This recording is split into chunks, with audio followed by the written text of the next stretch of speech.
వచ్చి నా పెళ్ళైన కానించి కడుపులో నొప్పి వచ్చి అల్లాడిపోయేదాన్ని. నెలకు 2000 కావాలా హాస్పిటల్ పోవాలంటే. హాస్పిటల్ అట్నే పోయేదాన్ని. ఎవరు నన్ను పట్టించుకునేవాళ్ళు కాదు. నేనే పోయేదాన్ని, చూపించుకొని వచ్చేదాన్ని.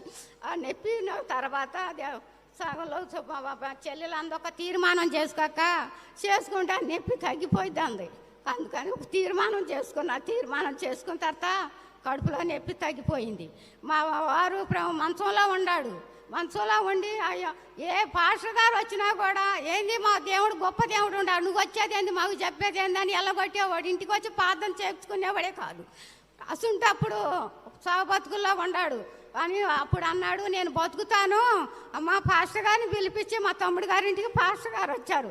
వచ్చి నేను బతుకుతాను ప్రార్థన చేయమనమ్మా వచ్చి పిలుచుకరాపో అన్నాడు. మా పెద్ద అబ్బాయి అమ్మ పిలువు వచ్చి ప్రార్థన చేస్తాడంటే వచ్చి నేను వచ్చాడు అయ్యా మా ఆయన ప్రార్థన చేయమని అడుగుతున్నాడు, ఇక్కడ ప్రార్థన చేద్దుగా రమ్మంటే కాదమ్మా ఇప్పుడు నేను రాను, తర్వాత ఇంకోసారి వస్తాలే అన్నాడు. సరేలే ఇంక అనుకొని ఇంకా వచ్చి పానీలే. అప్పుడు నేను ఎగిరాల్లో ఉండా దేవుడు నాకు దేవుడు తెలవదు.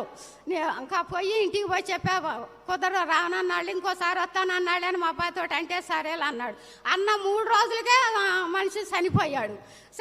ఇంకా నయ్యం రాకుండా ఉంటే మంచిది అనుకున్నాను నేను కూడా. అప్పుడు నాకు ఏమి తెలవదు. చెవు నొప్పి ఏ డాక్టర్ల కాడికి పోయినా కూడా ఆపరేషన్ చేస్తాను బల్ల మీద డబ్బులు పెట్టమంటున్నారు.